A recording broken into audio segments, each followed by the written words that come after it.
Hello? Anyone there? Can you hear me? I'm now traveling a long time on the spaceship. I'm glad you're here. And I'm also glad that I have my AI companion here with me, Didi. Hey, Ferdy, what's up? So, this is actually season 2 of your beloved podcast.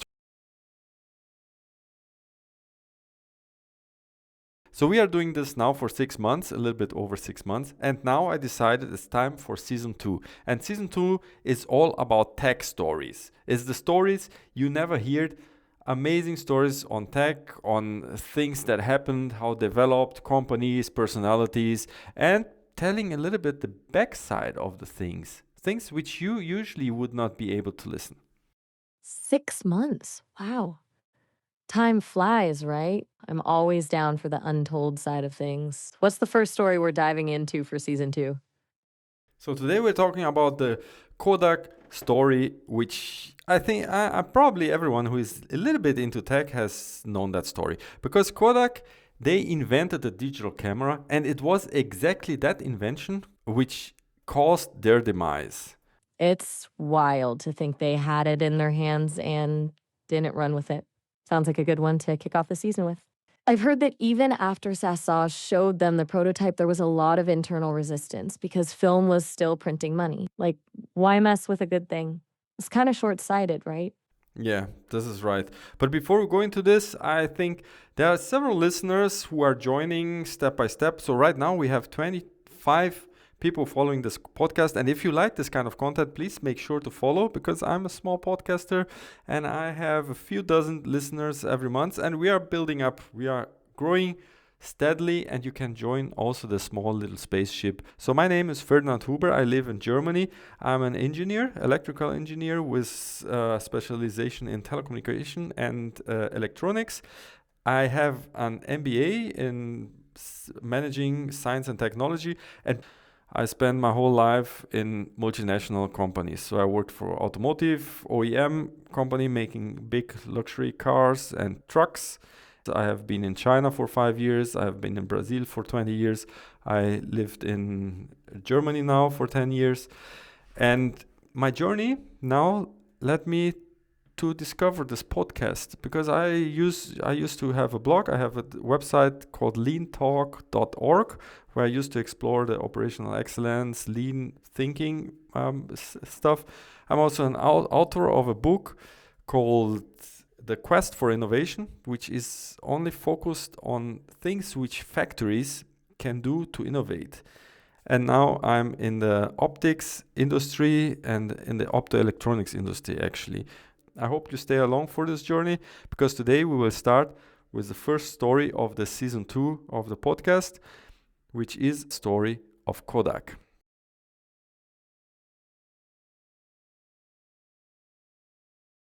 Those behind the scenes stories are always the most fascinating. It's easy to focus on the Elon Musks of the world, but the real meat is in understanding how things actually happen, the struggles, the near misses. I'm definitely on board for digging into those. So, Kodak. Let's start with Steve Sasson and that first digital camera. Let's start from the beginning, because you need to imagine a company which defined how to capture photos and which defined a whole industry around it. Like, they literally held the future in their hands and decided they didn't want it. That's almost unbelievable. My personal understanding is that they didn't push strong enough. But our tale actually begins with a quite unassuming lab from Eastman Kodak in 1975. There is a young electrical engineer, you said his name already, Steve Sasson. He was fresh out of his Polytechnic Institute, just graduated, and his boss, his supervisor, Garrett A. Lloyd, he gave him a very simple task, or maybe a straightforward task. He said, try to build an electronic camera using a commercially available charge couple device, which is a CCD. That's basically an optic sensor which is able to transform light into electric signals. That small project which he gave to this new joining employee of Kodak, little would he know that this actually would be the birth date of a revolution. Right. A pretty open-ended assignment, basically. Here's a new tech. See what you can do with it. And from that, Sasson built the first digital camera. He took a few months, took very different components together, he built the first digital camera. And while it was not like a camera you imagine today, it was more like a size of a toaster, and or like a printer, even nearly 4 kilograms or 8 pounds of weight. And it was a monster of technology, quite heavy, clunky. It had a movie camera lens, like the one you use in cinematic movie cameras. It has some Motorola parts and 16 batteries. And it has also that CCD electronic sensor, which was brand new in the market. And the result was a black and white image camera, which recorded on a cassette tape. You know, the cassette tape, the one like our grandfather or the older people of us, they used to listen music. It's exactly that kind of tape was used to record the digital file of the picture. And more painstakingly, his camera was only with the resolution of 0.01 megapixel. And the time to get this image, it took him 23 seconds for only one picture. You needed to have a special monitor developed only for this camera to be able to visualize the photo which was only taken. So Sasson chose this behemoth of a camera to Kodak execs, and they call it cute. They saw it as a technical achievement, a neat little project, but completely missed the disruptive potential. They were still riding high on film and honestly probably didn't want to cannibalize their own incredibly profitable business. Exactly. Because he took that invention, he showed to the board, and that's exactly what happened. So the board said, oh, that's cute, but please keep it hidden. Because it has the potential to ruin the whole business model which Kodak was built on. That exactly was the moment where the demise of Kodak started to take place. A little chilling moment, isn't it? The innovation was actively suppressed because it threatened the status quo. It really speaks to a failure of vision. It wasn't a lack of technology, it was a lack of willingness to embrace change. But they knew the potential which this invention had. And the warning signs didn't stop there, because in 1981, around the time when Sony demonstrated its prototype of the electronic camera, the Mavica, which recorded analog images to electronic media, at that time, Vince Barbara, then he was head of the market intelligence. With the full backing of Kodak CEO, Barbara launched on an extensive research effort to analyze the core technologies, how the world will develop, and how this technology would develop in future. And the result of this study was a prophecy which turned out to be very accurate. And they had two news. One was very bad news and one was a good news. The bad news was the digital photography had the potential to replace Kodak's established film-based business. So all of what Kodak had built up so far would become obsolete with this new technology of digital photography. This was very clear for Kodak in 1981 already. But the good news was that this development would take around 10 years to happen. So giving Kodak plenty of time to react and to organize this transition internally. It's like being told a meteor is heading towards Earth, but it won't arrive for a decade. Plenty of time to build a defense system, but also plenty of time to just ignore it. Yeah, astonishingly, during that crucial 10-year window, Kodak did little to prepare. They chose a path of profound irony because they used digital technology to improve the quality of the film photography. Crazy idea, which completely off of what the market was demanding, is that in 1996 they introduced Advantix preview film and camera system, in which Kodak poured over 500 million in development and launch cost. And its key feature, if you ask me, do you know what that was? Sounds like it had to be something pretty out there. That you could preview digitally, but you still needed to print it. What a crazy idea. So you can have a digital camera, you take a photo, you can see how the photo looks like, but you cannot get it out there. You just need to revelate the film.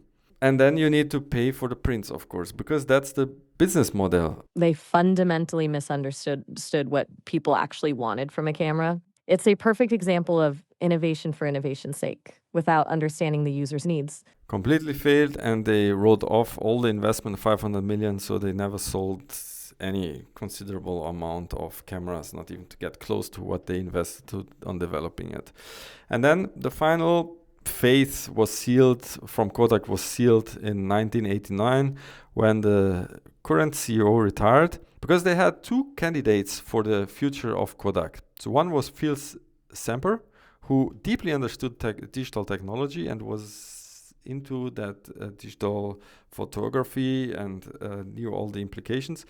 And the other candidate for CEO of Kodak was K.R. Whitmore, who had spent 3 decades entrenched in the traditional film business. So, and who they choose? Yeah, they choose Whitmore.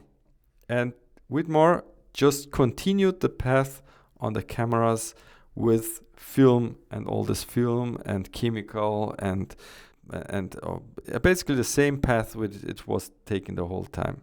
A disaster. It's almost like a cautionary tale of how not to run a company. Choosing the candidate who was comfortable with the old ways of doing things, despite clear warnings about the future. So, fast forward.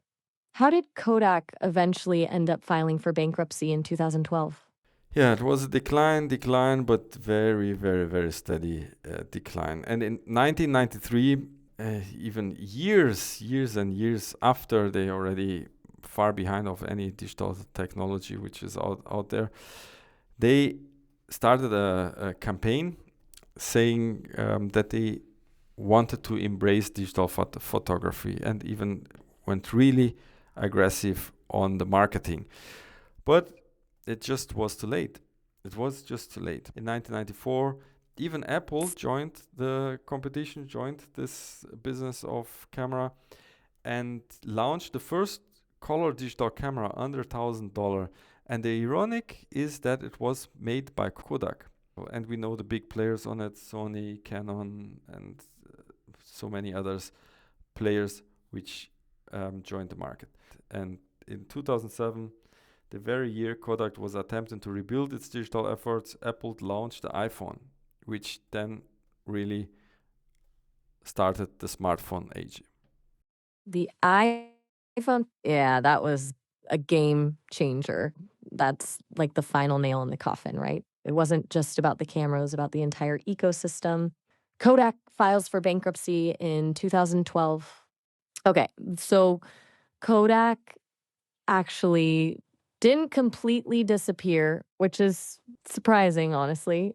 They restructured during bankruptcy and pivoted away from consumer photography, focusing instead on commercial printing and packaging solutions. And here's where it gets a little weird. They've actually become a player in, wait for it, advanced materials and chemicals. They're making stuff for OLED screens and even exploring blockchain technology.